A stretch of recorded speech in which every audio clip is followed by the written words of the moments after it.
V8 engine is dying. Even the Ford Mustang, a car that's defined by having a V8 in the nose, has turned to silent electric power with the Mach-E. But the V8 isn't going down without a fight, because in its dying moments, Ford is giving us this. The Mustang Mach 1, and it's not going quietly.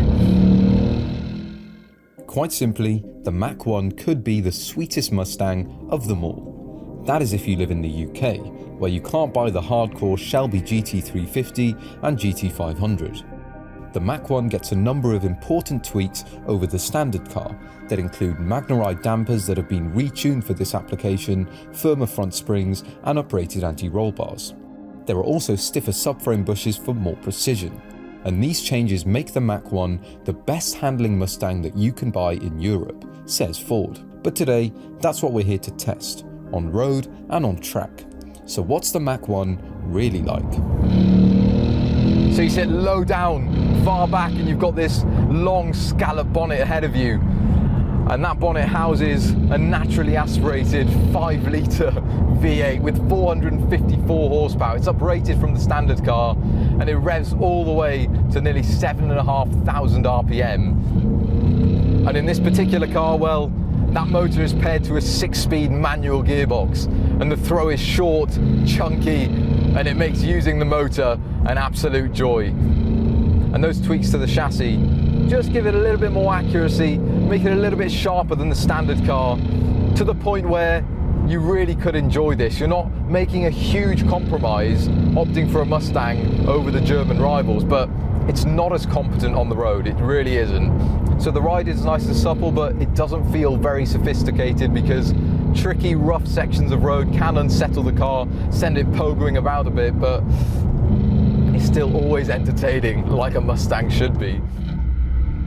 It's also got more downforce, and Ford claims that the Mach 1 is the fastest Mustang around a track on sale in the UK. But to test that, we need a circuit. And luckily, we have one. And this is Thruxton, the fastest circuit in the UK. And this is one very fast muscle car. And first things first, 5-litre V8, 454 horsepower.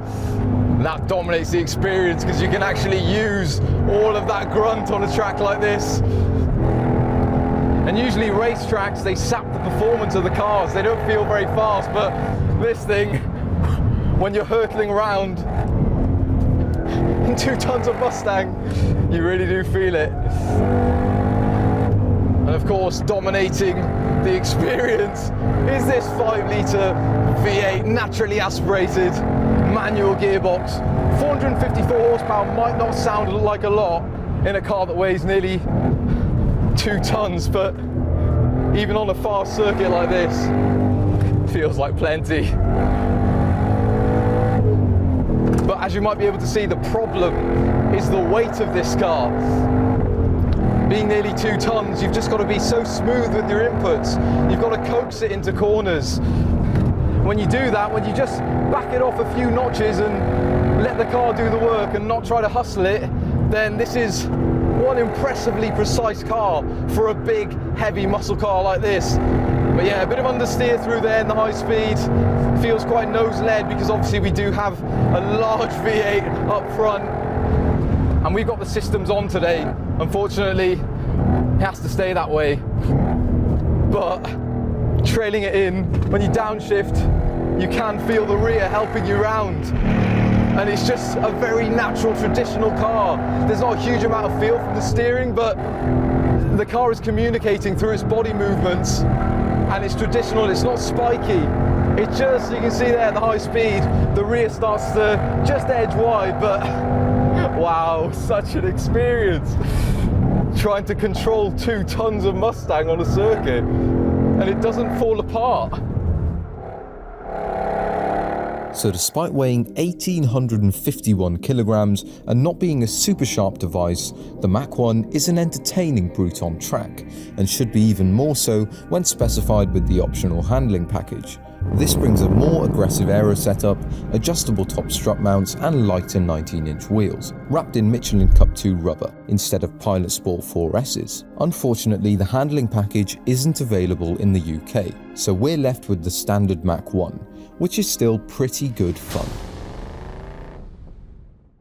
Yes, it's not agile. You can see there in the slow speeds, that big V8 in the nose doesn't let it turn in that crisply, but wow. And I've got a manual gearbox to play with and all that V8 thunder.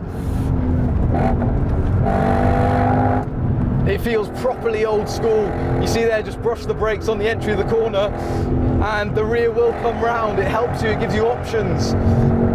You can always manipulate the car to ask it to do what you want. So when we're talking objectively, this car, yeah, it's not a hardcore track tool. It can do it. It doesn't feel made for it, you know?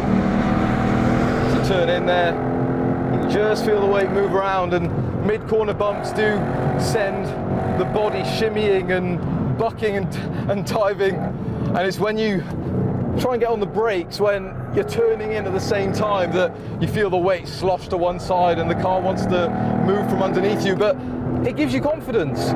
If you're not silly with it and you understand that there's a lot of physics going on, then it rewards you with just lots of entertainment. I like this thing.